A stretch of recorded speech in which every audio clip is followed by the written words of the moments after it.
Okay, so we've been wanting to have some bees for a long time now, and if you missed it, I got married and so I've inherited an in-law. This is Pete. How come you are giving me some of your bees? Have you just overwhelmed yourself, or? I've really got into the hobby too much and I found myself with an extra hive and I'd like to share the love of bees.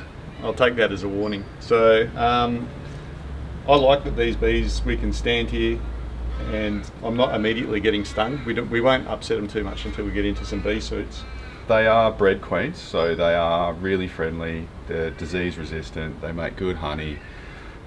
We wouldn't necessarily be able to stand this close to some hives, so it's a wild hive. That's right. So a bred queen is a good queen to have. You can see how gentle and lovely these bees are. All right. Well, we might start getting into this before it gets too hot, and we can explain what we were just talking about a little bit later with regards to queens and how they govern the behaviour of a hive. So, all right. Let's get into our suits. Let's get into our suits before we get stung.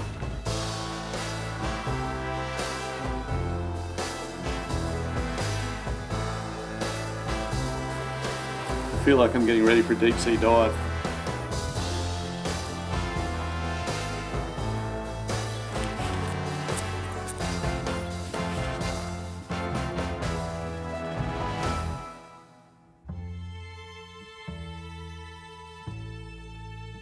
Before we opened the hives for inspection, Pete explained to us why he was using smoke. It masks their pheromones, number one. And number two, they think there's a fire, so they fill themselves up with honey, get a bit more plastic. Pete has 3 hives at his place, 2 standard Langstroth hives and a Flow Hive. This is the Flow Hive. Flow Hive, you can go through the viewing window, which is on this side. So you can see there is no honey. They're actually a bit sparse. To harvest the honey, you take out this at the top, and you can see there's 2 slots. And you put that tool in to the bottom one and you twist it and it cracks and it dribbles down into the gutter at the bottom. Yep. So at the moment the hive that I'm going to be taking, I'm not sure if I said it, but this is a Flow Hive. I won't be keeping it as a Flow Hive. We'll be changing over to the traditional Langstroth, but I'll be taking it as it is at the moment, so we're just hearing a little bit about it. Pete's not professing to be like an expert apiarist or anything like that, if you're watching along. Just another hobby beekeeper, but just at a more advanced level than I am, because I'm at the very base level. One of the things that Pete was talking about before, he was just saying that he set up things a little bit higher. So he's advised me just to do a bit lower because of just where the centre of gravity is going to be. It makes things a little bit easier. So it's probably, as we go through little nuggets that he's told me, we'll try and share those. They're a bit more angry than they usually are, and they're low on resources, so am I worried? I don't know what's up, you sort of just like observe these things. Could mean nothing, could mean heaps of things. At the moment we are inspecting the super, the box where the bees store their honey. It is separate from the brood box below where the queen bee lays eggs to be raised by the workers, depending on the needs of the colony. These are open waiting and these are capped. And so there won't be an egg or anything like that because this is above the queen excluder, right? Yeah, if there is, that means your excluder's failed. So you can see there's nothing There's in nothing It's there. very light, yeah. Yeah. So you can see there's a lower one and a high one, low one, high one. Yeah. And the low ones shift when you open it. And then that creates a channel that goes down, dribbles into this gutter and comes out the end. Is this made of wax? No, it's made of plastic. That's and the other bees thing. coat it with wax? Exactly. Some people, sometimes they recommend you paint wax on when they're brand new in plastic because the bees don't love it. Yeah. But yeah, it's plastic. That's another thing you don't want. You can make your hive completely plastic free. We have. So that was, I'm not sure what you think of it, but we're just opting for completely plastic free for the future hive that these bees are going into. So yes, there's stainless steel, but no, there's no plastic. So it's just wax, wood. You could argue the outside paint is a type of plastic. It's the same as this, but it's not where the bees are immediately adjacent to.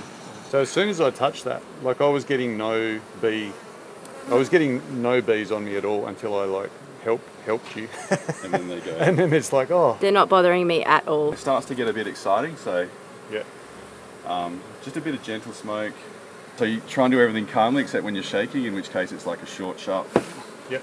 Yep. I can't it's sort of everything's a bit harder. And then it's at a height that's like not comfortable. Fortunately, it's not very heavy. So I'm going to profit from your advice a bit because I'll be having them like that high. Yeah, it's the way to be. This metal grid is the queen excluder, which prevents the queen from entering the honey box due to her size. She is larger than the worker caste and so cannot fit between the bars. So there's no queen on here, but when we take this off, Yep. there could be a queen on the bottom. It's unlikely. She likes dark, so she's going to duck in down the bottom there. So there's no queen there, that's fine. To check the health of the brood box, we are carefully pulling out the frames to look to see if there are larvae and fresh eggs. We are also keeping a keen eye out for the elusive queen bee, but finding eggs is a good indicator that she is alive and well. They sort of calm down a bit.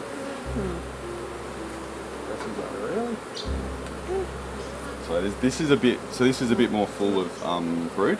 So she's definitely operating a lot more on this side. This one over here, they've got bee. They call it bee bread, which is like a combination of nectar and honey put together, and it sort of ferments. So there could be a queen on here, but I'll have a quick look. But yeah, I can't see it. And often the way I do see her is like, if you're looking on this side, she is so clever and sneaky, she'll be on the other side, and you spot her when you flick over, because she's gone to the dark side. Gently blow, it'll break them up a bit.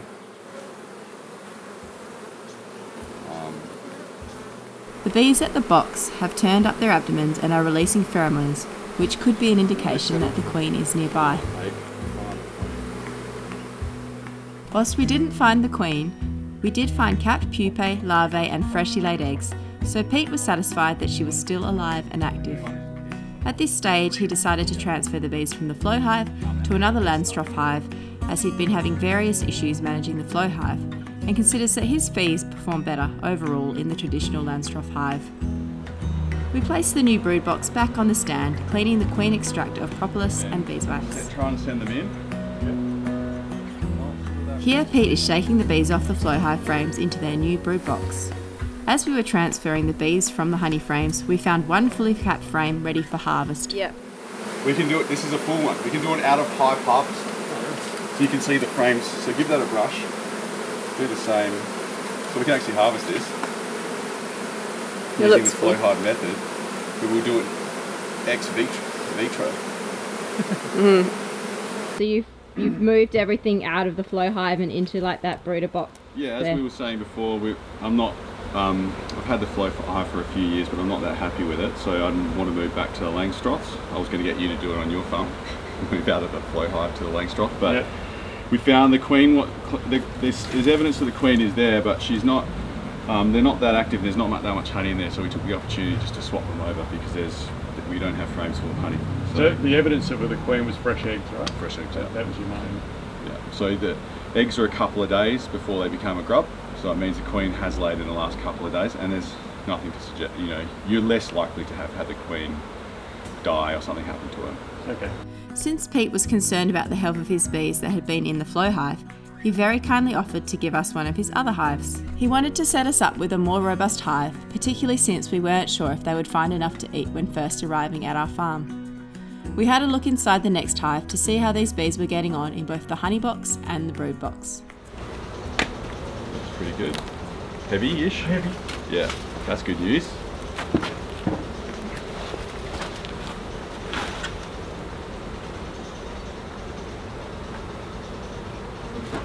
So we don't have to look at all of these because we're not looking at the state of the hive other than the quantity of honey. When we removed some of the frames, we were happy with how they looked and their weight. There was plenty of fresh honey in there to keep them going while they adjusted to their new environment at the Ramshackle Ranch.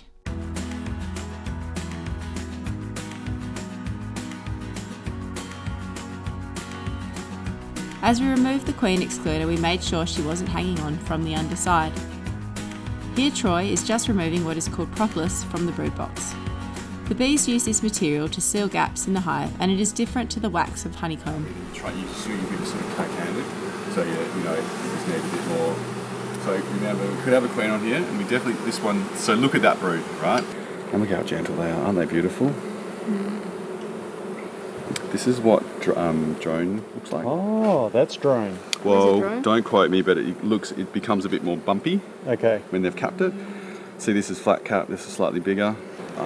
I just want to make sure there's eggs in there. Yeah, there's eggs in there.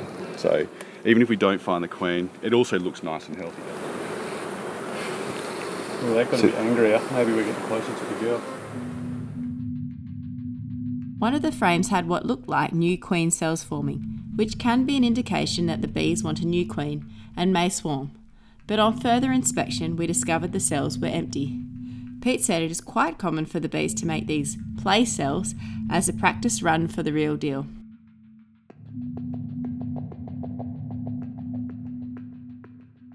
So the white ones they're glistening. Yeah. So you can see these ones here. That's grubs getting fed, hey? We can see these grubs here. It's like the white, it's a bee's face but white. So they're almost ready to be capped over. So this one here is being capped over.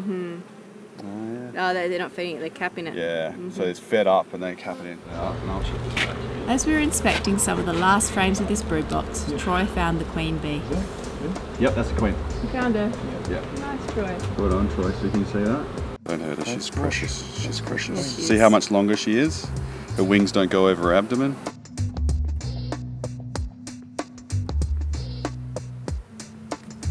As we put the hive back together, Troy is just removing some of the propolis off the excluder so that it can rest flat on top of the brood box. Yeah. Pete explained that any propolis that is not removed will be taken up and reused by the bees. There you go. What are you done? I know, it's like this and see what. At nightfall, once all the foraging bees have returned to the hive, Pete will cover up the entrance to keep the bees inside the hive, ready for us to transport it to the farm overnight. The boxes of our hive were secured using an M-lock fastener, which is a specific metal ratchet strap used for beehives. There's not a lot of ventilation on this, right? Yep. So the only holes they have are the ones at the top and then opening at the bottom. So you really want these to be opened up by daytime. Oh, You're going down tonight, aren't you? I'm going down. So I'll come, whenever you send us a text message, we'll come and pick up, throw them in the ute and I'll strap them down. Yep, drive the ute down back here. Okay. Through a filter. With the hive secured, it was time to harvest the honey from the full Flow Hive frame. So the reason this has the lip there is it's designed that when you put it in, Yep. it re-perforates that important little hole. Ah, okay. Yeah, so you put it in the bottom. Since the frame is designed to be harvested inside the hive, it was harder than usual to crack the cells due to the instability. See, there's a crack over there. So I'm only cracking this column here. Yep.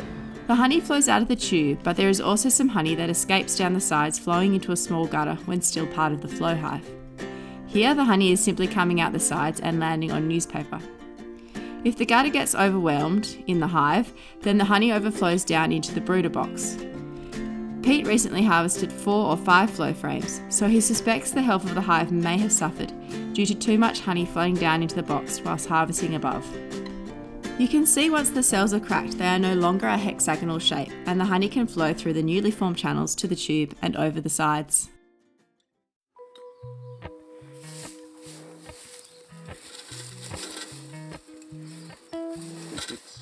We got home with the hive at midnight and placed it under our peppermint trees and opened their entrance, ready for the bees to make their first orientation flights in the morning.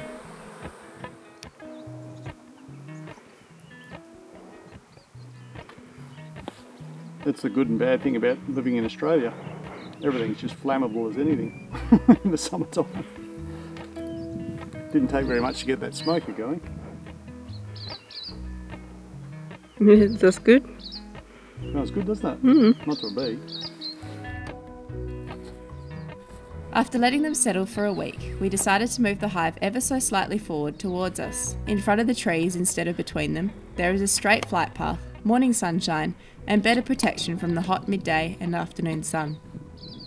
So the other thing that we want to do apart from moving the whole assembly here is just to transfer the brood comb and the honey combs out of the Pete's supers into our own boxes, and then we can sort of clean up Pete's boxes and he can have those back. We'll be marking our boxes fairly soon. The Department of Primary Industries will register as beekeepers with those guys. They give us a number and then we can get everything up to speed. Anyway, there we go. Bit of smoke for the poor old bees. Yeah, but these bees were like really calm when we were handling them at Pete's, so Yeah, this is a good, like, we can get this close. I often come down here and sit with the dog about this close to this beehive, and they've never taken offence at it. So Yeah. And you've been seeing pollen on their feet? You think they've been finding food? lots. I think they've been into our pumpkin flowers. So, all right, I might zip this up and we'll just, I'll put some gloves on and we'll get busy.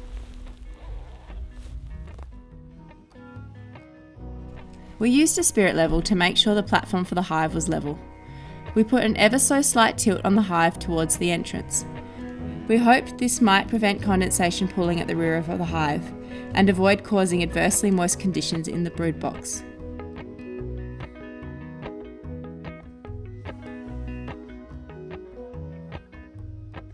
After we moved the hive to where we wanted it, it was time to take off the honey super so we could inspect and move the brood frames into their new box. The bees had done a good job filling the gaps with propolis around the queen excluder, and we needed to use a tool to pry it free. Again, these bees aren't like super hostile at the moment, are they?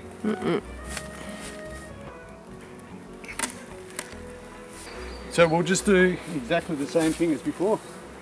Might just take a moment just to keep my smoker going. I just might send them down a little bit. Go on, get down there.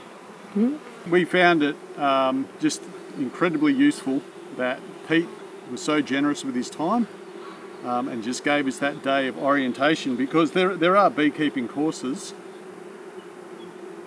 but it was really nice that the owner of the actual hive was happy to talk us through all of those things. I don't want to take too long on this particular adventure. Because we have only had them for a little while, we don't upset them. Yeah, so I just want to swap them over at the moment. I'm a little bit pressed for time as well. But later on, I'll take Pete's advice, and he was just saying it really does pay to come and inspect your hive on a weekly basis, and then you can sort of tone it down once you get to know your hive. But just checking your hive health regularly is a good thing. So there's plenty of capped brood there. There's lots of fuzzy, young bees.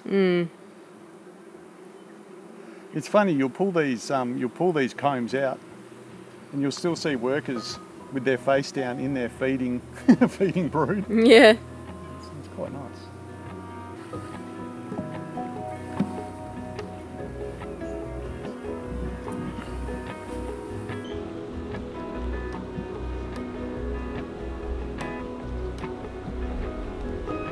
So my main concern at the moment is just not to squash any bees.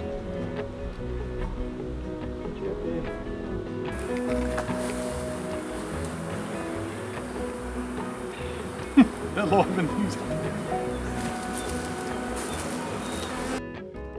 Once we transferred all the frames to their new brood box, we cleaned up some of the propolis so that we could replace Pete's excluder with our new queen excluder and snugly fit the honey super on top. So hopefully the queen is in there, and all the bees' pheromone messages are like, hey, the queen's in here. Come and get back in this hive.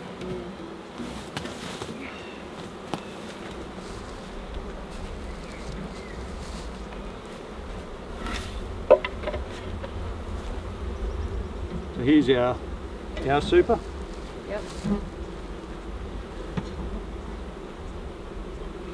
Well, it sounds really good when you put that box on there. Wow, look at all this. Comb. It's cool. Because there was no mat on this one. Yeah. So we've gone a little bit nuts on the wax. I wanted to get it done now so the bees were settled in, because it's not very long until our marry trees, our eucalyptus, start flowering. So the blue gums will start flowering hopefully, and the marries as well. And I mean, one marry tree will take care of this hive, and there'll be lots.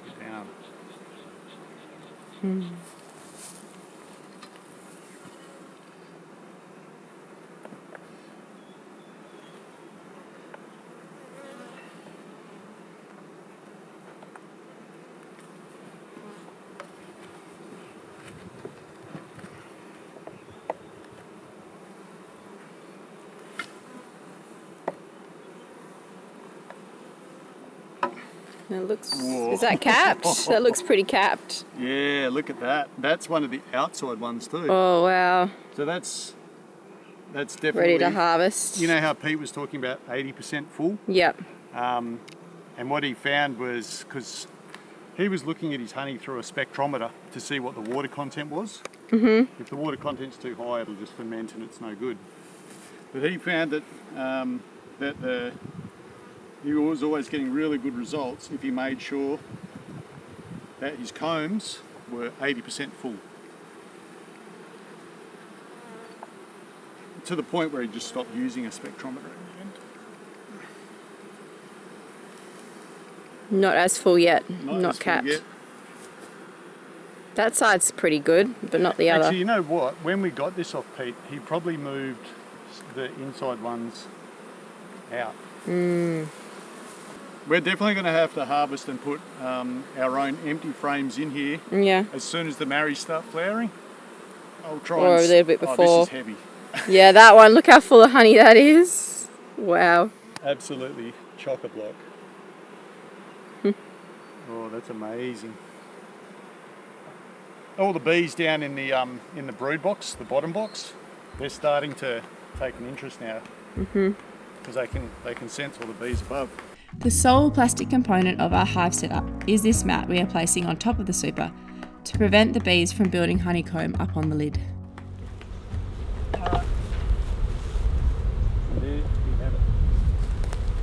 So that was really straightforward, and I think that's the great thing about having someone that generously gives you a nice swarm. You know, that was quite low intensity as far as being surrounded by bees goes. Anyway, I did mention that we were going to start putting empty frames in, and that's what I was talking about. So these are brand new. They've just got some wire that's been heated up, and then they just put some beeswax that's already been imprinted on there. The bees will just build up their cells and fill that with honey.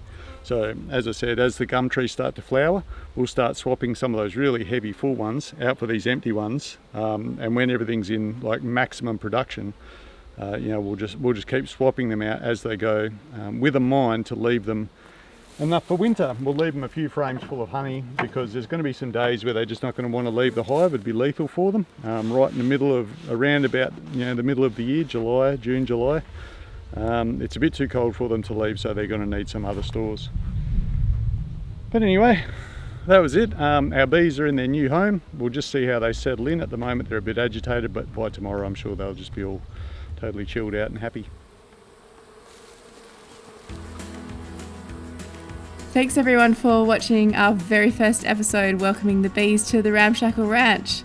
If any of you are budding apiarists or hobby apiarists and you have any information, tips or things you can share with us, we always appreciate your comments. So please head on down to the comment section and let us know if there's anything we're doing wrong or any helpful resources that we should check out. As always, thanks for watching, liking and subscribing, and we'll see you at the next one.